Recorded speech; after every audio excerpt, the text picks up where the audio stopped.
un apéndice, ¿no? Sí sería, ¿no? Que sería el apéndice perniforme, ¿ya? Entonces, ¿de dónde se desprende el apéndice? Del cielo, ¿ya? Luego se continúa con el colon ascendente hasta llegar al hígado, ¿ya? Luego se inicia el colon transverso. Ese lugar que se une con el hígado se llama ángulo hepático, o aquí se llama cólico derecho, pero es el ángulo hepático porque se relaciona con el hígado. Si vamos al lado izquierdo, se relaciona con el vaso, por lo tanto se llama ángulo esplénico o cólico izquierdo. El colon transverso, pueden ver que puede estar así colgando, puede estar en forma recta, ¿ya? Luego desciende el colon descendente. Ahora, la diferencia, vamos a seguir. Ahora, ¿hasta dónde digo colon ascendente? Hasta el ángulo hepático, ¿verdad? ¿Hasta dónde digo colon transverso? Entre el colon hepático y el colon esplénico. Pero aquí sí tienen que saber la diferencia. ¿Hasta dónde digo colon descendente? El colon descendente se dice hasta el nivel de la cresta ilíaca, ¿ya? De la cresta ilíaca hasta el nivel de la segunda vértebra sacra, voy a decir colon sigmoide, y de la segunda vértebra sacra hasta abajo decimos recto y luego viene el ano. ¿Está claro? Y luego se confunden. Por eso el recto y el ano están en la región pélvica, están en la pelvis menor, ¿ya? El colon sigmoide se extiende hasta la pelvis mayor. ¿Recuerdan no ver la diferencia o se han olvidado? La diferencia en el hueso coxal para indicar cuál es pelvis mayor, pelvis menor, es la línea innominada. ¿Recuerdan? La línea que está en la cara interna. Por debajo de esa línea decimos pelvis menor y por encima pelvis mayor. ¿Ya? Muy bien, ¿cuáles son las funciones? Aquí está. En las aortas va a mezclar los alimentos, va a aumentar el movimiento peristaltismo y va a propulsar todo esto, estos alimentos hacia el colon y al recto. Aquí es importante, las bacterias del intestino grueso convierten las proteínas en aminoácidos, las bacterias ahí, ¿no? Y producen algunas vitaminas del complejo B y vitamina K. Estas bacterias, ¿no?, van a producir vitamina K y parte del complejo B. Se absorbe la mayor parte agua, iones y vitaminas, ya no nutrientes, ¿ya? Es más agua. Forma las heces fecales y por último se produce la defecación, que es el vaciamiento del recto. ¿Hasta aquí está claro? ¿Sí? ¿No hay ningún problema? Ya. Bien. El apéndice.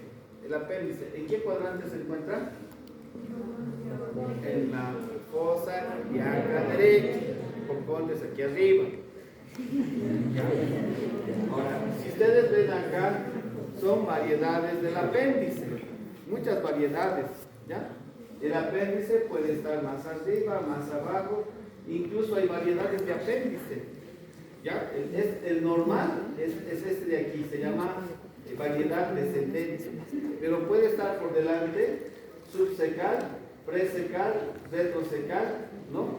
Pero la variedad más frecuente, pues se pregunta el examen también, la variedad más frecuente del apéndice es la descendente, esta de aquí, así. Esto es lo normal, ¿ya? Si el apéndice está hacia atrás, es complicado la cirugía, la retrosecal o la subsecal, es difícil de retirar, ¿ya? Pero también puede estar en el lado, miren, en la fosa ilíaca izquierda, cuando los órganos están al revés, vamos a decir, ¿ya? Pues ahí está el apéndice, este es el ciego, el apéndice tiene su vasito que le va a llevar sangre. ¿Cuándo se inflama?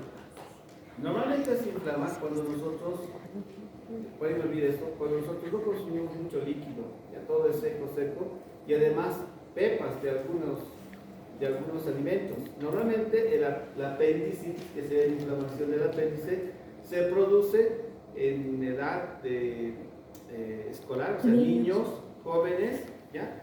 Y adultos jóvenes. No vamos a ver un adulto mayor. Es raro ver, ¿ya?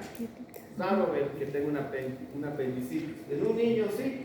¿Por qué? Porque el apéndice aquí tiene un orificio, que sería la luz.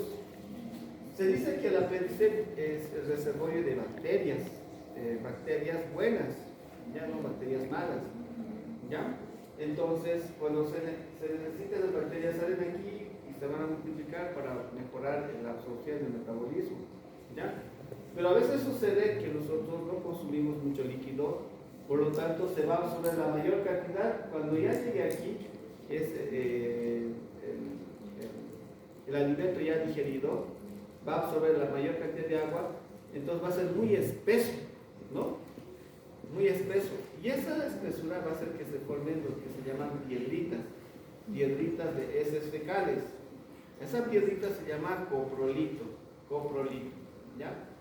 Ese coprolito puede aquí enclavarse y ya no va a permitir que el moco que se produce aquí, esa secreción, salga por este orificio. Por lo tanto, las bacterias que estaban ahí quedan atrapadas, más el pedacito que está aquí, y la mucosa va a inflamarse con el pasar de los días, ¿no? Y llega un punto donde se inflama demasiado, las bacterias se multiplican, al final esto se llena de pus, ¿no? Entonces a eso no hay que llegar, ¿ya? ¿Qué más puede aquí obstruir?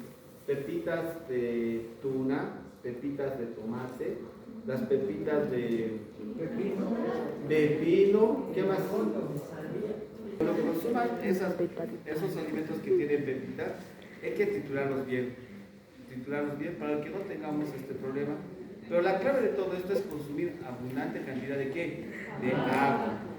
El agua es muy importante, tenemos que consumir, ¿ya? Listo. Ahí tenemos entonces el ascendente, el transverso, el descendente, el colon sigmoide. Ahora, normalmente el colon ascendente y el colon descendente están adheridos a la pared, así, como mi cuerpo, si está bien adherido. Hay una fascia, ¿ya? Se llama fascia de Toll, que ayuda a agarrar al intestino grueso, tanto su porción ascendente como descendente. Pero la porción transversa y el colon sigmoide tienen un meso, por lo tanto el intestino está aquí y el meso es como esto, que estuviera así, y acá estuviera el intestino. Entonces se puede mover, ¿ya? Entonces los lugares donde normalmente se produce patologías es en el colon transverso y en el colon sigmoide. ¿Qué pasa con el colon sigmoide? Si el colon sigmoide es demasiado largo, llega un punto donde se da la vuelta y se torsiona y se produce una obstrucción, ¿ya? Esa obstrucción va a hacer de que los gases se llenen porque las bacterias están trabajando ahí, siguen trabajando, ¿no? Y producto de la digestión, juntamente con las bacterias, empieza a producir gases. Entonces, cuando digamos que la obstrucción se produce a este nivel, dependiendo en qué lugar, ¿ya? Ese lugar se va a inflamar. Si es el colon ascendente, se va a ver aquí. Si es todo el colon, todo el intestino grueso, todo esto se va a inflamar. Entonces, cuando hacemos la valoración, escuchamos timpanizo aquí, pom, pom, pom, pom, pom, pom, pom, pom, pom, pom, y aquí normal. Si el intestino delgado se ha producido una obstrucción, el intestino delgado de la parte del mesogástrico se inflama, ¿no? Y ahí se escucha un timpanismo. La única forma de ver cuál de los dos está obstruido es a través de una radiografía. Ya si bien pueden palpar, escuchar, pero es mejor una radiografía, ¿ya? Bueno, y luego se continúa, porque yo les voy a decir, mencione las partes del colon, del intestino grueso, y van a decir ciego, colon ascendente, colon transverso, colon descendente, colon sigmoide, recto, ano. Esas serían las porciones, ¿ya? Ya eso ya hemos visto también, ¿recuerdan? En este gráfico lo vamos a ver. Aquí está el colon sigmoide, este es el recto y aquí viene el ano. Este es el orificio anal, ¿ya? Relaciones en la mujer, por delante del recto, ¿qué se encuentra? El orificio vaginal, el cuello uterino, el útero, ¿no? Delante del útero, la uretra femenina, la vejiga. El recto y el cuello, el útero, se encuentra el fondo de saco de Douglas. Ya les he hablado también de eso. Fondo de saco de Douglas. Cuando existe una infección, una peritonitis, un hemoperitoneo, la mayor colección de esa sangre, de ese líquido, de esa pus, se va a dirigir al fondo de saco de Douglas. Entonces, para hacer el diagnóstico, se calza guantes, ¿ya? Luego, yo no voy a introducir directamente, por si acaso. Igual, cuando ustedes tomen y controlen la temperatura, no agarren el termómetro y metan. ¿Ya? No se hace eso para nada. ¿Ya? ¿Qué se hace? Se pone un lubricante, tanto al dedo como al termómetro se pone un lubricante. Luego hay que estimular el esfínter anal, porque este es el esfínter externo y aquí está el esfínter interno. Externo, interno, ¿ya? Entonces, ese esfínter yo lo tengo que estimular. ¿Cómo lo hago? Se introduce y se gira con calma hacia el termómetro. Sí lo voy girando, ahí mismo, sin introducir, ¿ya? Si fuera este el orificio anal, así, voy a girar el termómetro así, así. Entonces llega un punto donde el ano empieza a moverse así, se mueve así. Y ahí con calmita van a introducir, ¿ya? La clave es poner siempre vaselina. Van a colocarlo. Si no ponen vaselina es terrible, muy terrible, ¿ya? Lo mismo para hacer el tacto rectal, lo mismo, ¿ya? Con el dedo voy a estimular, se llama coqueteo anal, ¿ya? Y una vez que vemos que el esfínter se relaja, voy a introducir el dedo. Al introducir el dedo, fíjense, voy a llegar, esto es pequeño, pues no es tan grande, ¿no? Un dedo con mi mano, llego con mi dedo y acá se siente como una bolsita. Cuando hay pus, cuando hay agua, el fondo del saco de Douglas se siente como una bolsita, ¿ya? Entonces, al palpar, siento eso, ya, hay pus. Entonces, para diagnosticar, ¿qué hace? Se mete otro aparato, se puede colocar ahí una aguja, ¿ya? Una aguja por acá, y se puede extraer pus, o ver qué tiene, o si es sangre, agua, algo. Dime, Karen. Las personas que tienen gangoles internas. Ahorita vamos a ir a hacer los rayos. Ahorita vamos a ir. Ya, lo mismo en el varón. Ahora, en el varón, fíjense, el varón, aquí está el recto, aquí está el ano, se relaciona con quién? Con la próstata. Ya miren. La vejiga, la próstata, las vesículas seminales se van a relacionar. Igual tiene su esfínter interno, su esfínter externo. Tiene también, ¿ya? Bueno, igual tiene su fondo de saco de Douglas. Fíjense, este es el recto, esta es la vejiga, este es el fondo de saco de Douglas. En la mujer es entre el recto y el útero, mientras que en el varón es entre el recto y la vejiga. Igual hago el diagnóstico, ¿no? Tengo que introducir el dedo. Por si acaso, siempre cuando hagan cualquier procedimiento invasivo al cuerpo, al paciente que indicarle, mire, le voy a hacer este procedimiento, voy a utilizar este guante, voy a introducir mi dedo, le tienen que explicar, porque si después dice, échese, siéntese, tino, no da,